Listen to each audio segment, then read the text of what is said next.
વિદ્યાર્થી મિત્રો, તમારું ખૂબ ખૂબ સ્વાગત છે મારી આ ચેનલ સ્ટડી વિથ નેન્સીમાં. જો હજી સુધી તમે મારી આ ચેનલને સબસ્ક્રાઇબ ના કરી હોય તો જલ્દીથી સબસ્ક્રાઇબ કરજો. આજે આપણે પ્રકરણ નંબર 4 દ્વિઘાત સમીકરણમાં સ્વાધ્યાય 4.1નો પ્રશ્ન નંબર 2માં ત્રીજો અને ચોથો દાખલો જોઈશું. તો અહીં જુઓ, આપણને પ્રશ્ન નંબર 2 આપેલો છે કે નીચે આપેલ પરિસ્થિતિ દ્વિઘાત સમીકરણ સ્વરૂપે લખો. કે નીચે આપણને પરિસ્થિતિ આપેલી છે, એને આપણે દ્વિઘાત સમીકરણ સ્વરૂપે લખવાનું છે. તો અહીં જુઓ, હવે ત્રીજો દાખલો જોઈએ. તો અહીંયા જુઓ, ત્રીજો દાખલો આપેલો છે. રોહનની માતા તેના કરતાં 26 વર્ષ મોટા છે. આજથી 3 વર્ષ પછી તેમની ઉંમર દર્શાવતી સંખ્યાનો ગુણાકાર 360 હશે. આપણે રોહનની હાલની ઉંમર શોધવી છે. તો રોહનની હાલની ઉંમર શોધવી છે તો પહેલાં તો આપણે કોને ધારી લઈશું? રોહનની ઉંમરને ધારી લઈશું, કારણ કે રોહનની માતાની ઉંમર રોહનની ઉંમર પરથી આપેલી છે. એટલે ધારો કે રોહનની ઉંમર આપણે ધારી લઈએ. રોહનની ઉંમર શોધવી છે તો રોહનની ઉંમર જ ધારીશું. એટલે કે ધારો કે રોહનની ઉંમર છે, રોહનની ઉંમર બરાબર x છે. રોહનની ઉંમર કેટલી છે? x વર્ષ છે. તો હવે એની માતાની ઉંમર શું થઈ જશે? તેની માતાની હાલની ઉંમર, અત્યારની ઉંમર આપણે શોધી લઈએ. તો હાલની ઉંમર કેટલી છે? 26 વર્ષ મોટા છે રોહન કરતાં. તો માતાની હાલની ઉંમર બરાબર શું થઈ જશે? 26 + x વર્ષ. હવે આપણને શું આપ્યું છે કે તેમની ઉંમર દર્શાવતી સંખ્યાઓ 3 વર્ષ પછી તેમની ઉંમર દર્શાવતી સંખ્યાઓનો ગુણાકાર આપેલો છે. એટલે અત્યારની ઉંમરનો નથી આપેલો, 3 વર્ષ પછીની ઉંમર આપેલી છે. એટલે આપણે લખી દઈશું રોહનની 3 વર્ષ પછીની ઉંમર. રોહનની 3 વર્ષ પછીની ઉંમર. તો રોહનની 3 વર્ષ પછીની ઉંમર કેટલી થાય? અટાણે x છે તો 3 વર્ષ પછી શું થાય? x + 3. એવી જ રીતે એની માતાની, કે રોહનની માતાની 3 વર્ષ પછીની ઉંમર, 3 વર્ષ પછીની ઉંમર બરાબર. તો એની ઉંમર 3 વર્ષ પછી શું થઈ જાય? અટાણે કેટલી હતી? 26 + x હતી.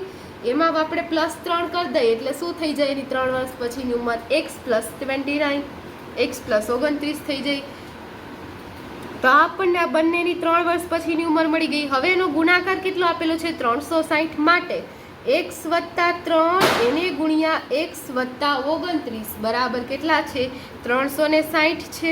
હવે આપણે આનો ગુણાકાર કરી લઈએ કે x, હવે પહેલાં x આના સાથે ગુણશું, પછી 3 આના સાથે ગુણશું. તો x ગુણ્યા x કેટલું થઈ જશે? x². હવે x ગુણ્યા 29 એટલે 29x, પછી અહીંયા 3 ગુણ્યા x એટલે +3x, અને હવે 29 ગુણ્યા 3, તો 29 ગુણ્યા 3 કરીએ એટલે આપણને કેટલા મળશે? 87. 87 બરાબર 360. હવે આપણે x², હવે 29 + 3x કરીશું તો આપણને કેટલા મળશે? 29 ને 3 32x, એટલે 32x. હવે +87 - 360. -360 કેમ આવ્યા? અહીંયા બરાબર 0 વધી જાય, કારણ કે અહીં 360 હતા, 360 ને બીજી બાજુ લઈ ગઈ. અહીંયા 0 લઈ આવવા હતા એટલે મેં બીજી બાજુ લઈ ગઈ. તો અહીંયા +360 હતા, બીજી બાજુ આવે એટલે શું થઈ જાય? -360 થઈ જાય. હવે આનું સાદુરૂપ આપીએ, x² + 32x.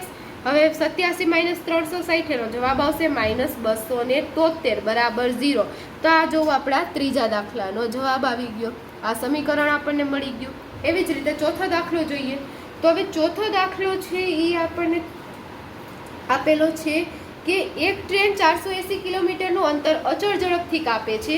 જો ઝડપ 8 કિલોમીટર ઓછી હોય તો આટલું જ અંતર કાપવા માટે t કલાક વધુ લે છે. તો ટ્રેનની ઝડપ શોધો. તો આ દાખલો થોડોક, આમાં સૂત્રનો પણ આપણે ઉપયોગ કરશું. કયા સૂત્રનો? ઝડપના સૂત્રનો ઉપયોગ કરીશું, કારણ કે આપણને જુઓ, અંતર આપેલું છે, પછી આપણને ઝડપ આપેલી છે, ને પછી બંને વચ્ચેનો તફાવત આપેલો છે, સમયનો તફાવત આપેલો છે.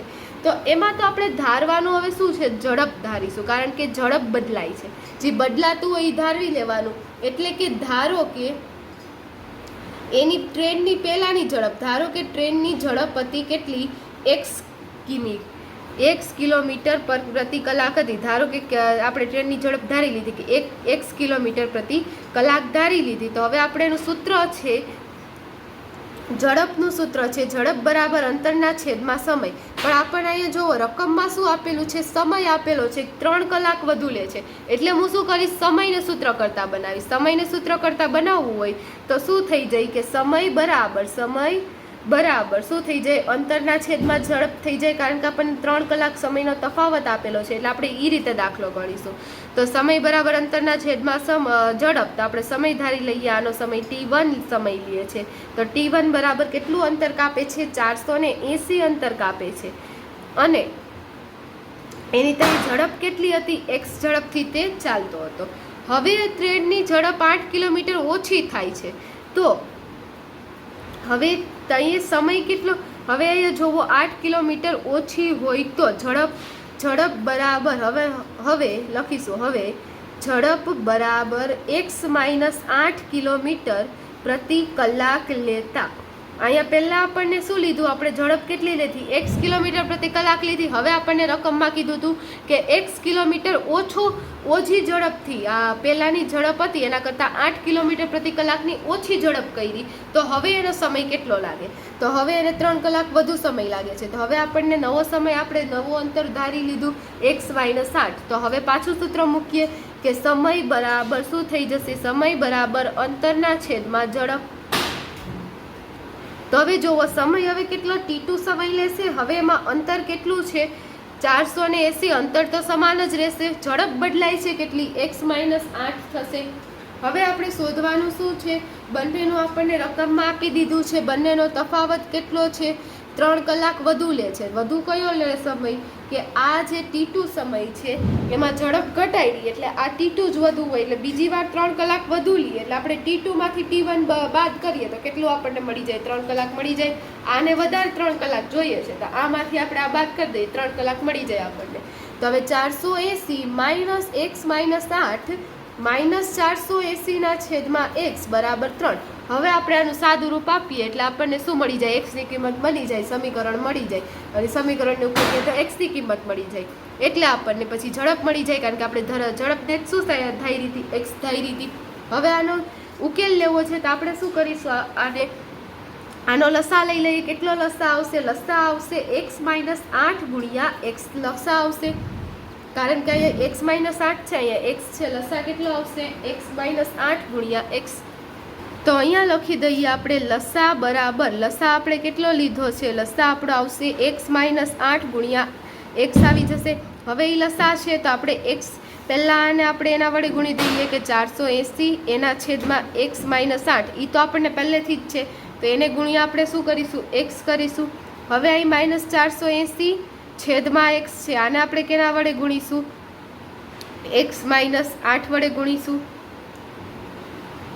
કારણ કે આના છેદમાં તો x પહેલેથી જ છે. હવે આ બંને બાજુ આપણે તેના વડે ગુણ્યા, તો અહીંયા પણ આપણે એના વડે ગુણવું પડશે કે 3 ને પણ આપણે કેના વડે ગુણીશું, અહીંયા x હતા તો xમાં આપણે એને x-8 અને x ને x-8 વડે ગુણીશું. અહીંયા આપણે x-8 ને x વડે ગુણીશું. એવી જ રીતે બરાબરની બીજી બાજુ 3 ને પણ x ને x-8 વડે ગુણી દઈએ. હવે તમે જુઓ x-8 x કટ થઈ જશે. હવે વધશે શું કે 480, હવે x-8 કટ થઈ ગયા તો 480x વધશે. હવે -480x, આનો 480 ને પહેલાં x વડે ગુણશું, પછી -8 વડે ગુણશું એટલે 480x. હવે 480 ગુણ્યા 8 કરીએ એટલે આપણને જવાબ મળશે +3840, માઇનસ માઇનસ પ્લસ થઈ જશે. હવે બરાબરની બીજી બાજુ 3 ગુણ્યા x-8, તો 3 ગુણ્યા x કેટલા થઈ, 3x. હવે એને ગુણ્યા x-8 આપણે કરીએ. હવે અહીં આપણે લખીએ 480x, આનું તો એ -480x એટલે આ કટ થઈ જશે. અહીંયા 480x માં 480x જાય 0 એટલે કટ થઈ જશે. એટલે વધશે શું, 3840 બરાબર 3 ગુણ્યા x, 3x ગુણ્યા x એટલે 3x સ્ક્વેર થઈ જશે, માઇનસ 3x ગુણ્યા 8 એટલે -8 તેરી 24 એટલે 24x થઈ જશે. હવે તમે જોશો કે આપણું સમીકરણ બનશે માટે 3x સ્ક્વેર માઇનસ 24x. હવે આ જે 3840 છે એ માઇનસ આપણે કરશું એટલે -3840 બરાબર 0 આવશે. અહીંયા પ્લસ હતા, બીજી બાજુ આવે એટલે માઇનસ થશે. હવે તમે જોશો કે અહીંયા બધા જ જુઓ 3 વડે વિભાજ્ય છે, એટલે આને હું 3 વડે ભાગી દઉં. 3 ભાગ્યા 3x સ્ક્વેર એટલે x સ્ક્વેર વધે, 8 તેરીને 24 એટલે અહીંયા 8x વધશે. અને આને હું પાછા 3 વડે ભાગું તો આને કેટલો મળશે, 1280 મળશે બરાબર 0. તો આ જો આપણને દ્વિઘાત સ્વરૂપ મળી ગયું. તો આપણા જે ચોથા દાખલા હતું એનું દ્વિઘાત સ્વરૂપ પણ મળી ગયું. આપણા ચોથા દાખલાનો જવાબ આવ્યો.